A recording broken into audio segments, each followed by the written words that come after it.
L-encroachment tfisser meta art tal-Gvern tiġi trasferita lil ħadd ieħor biex juża.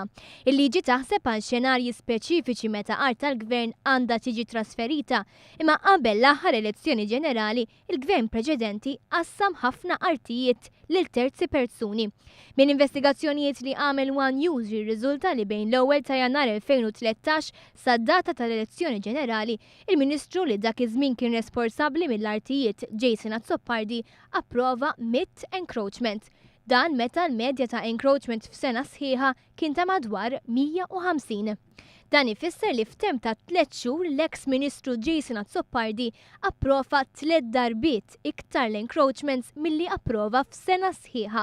L-encroachments ta' qabel elezzjoni ġenerali kienu jvarjaw minn medet tard f'Malta u f'Għawdex biex jintużaw għal skopijiet kummerċjali għal artijiet u stores li ħajservu tuffiċini, imħażen u garaxxijiet.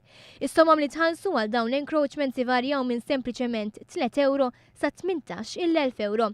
Mill-mitt encroachment li nataw fit-3 xhur ta' qabel elezzjoni ġenerali, 31 nataw f'Għawdex fejn il-Partit Nazzjonalista kellu problemi kbar fost il-votanti tradizzjonali tiegħu.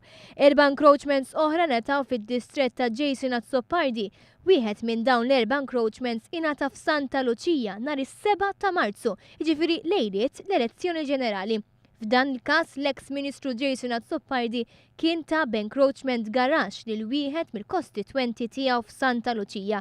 Encroachment ieħor li ngħata fix-xahrejn ta' qabel elezzjoni ġenerali kien dak ta' Ernest Tonna.